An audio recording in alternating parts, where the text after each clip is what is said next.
World News. So how long might Delcy Rodriguez remain as interim president of Venezuela, and what kind of trial might Maduro expect? Well, for analysis, reporter Liz Maddock has been speaking with Stephen Hendrix, a former diplomat who also worked for the US State Department. It's been a swift series of events.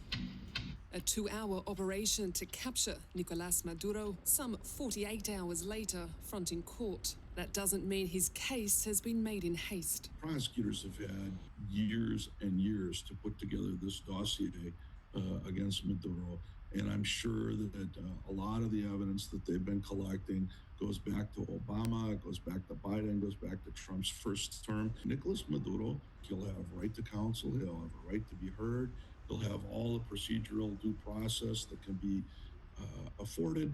While it's taken the world by surprise, to those in the know, months of US military buildup could have served as more than a warning. Congress knows the budget process as well as I do. Congress knows the procurement process as well as I do.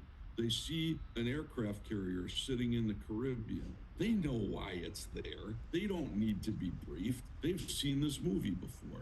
Venezuelans have too, from coups to economic crises. From your time and experience in Venezuela, what were the economic and social conditions like under Maduro?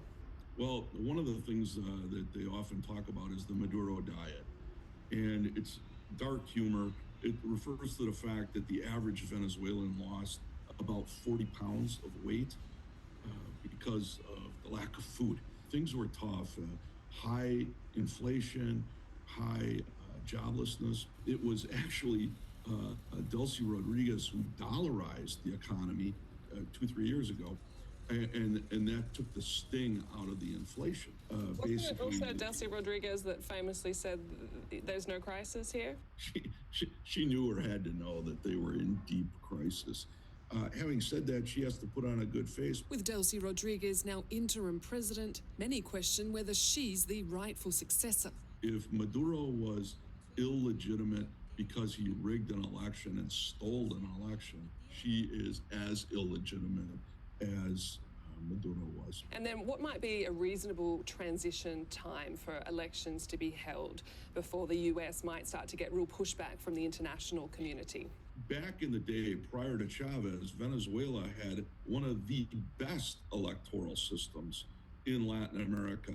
So there's no shortage of brilliant, capable, technically able people who can pull an election together. It cannot stand that the party of Hugo Chavez and Nicolás Maduro remains in power indefinitely. Denmark's Prime Minister has warned she believes Donald Trump is very serious about wanting to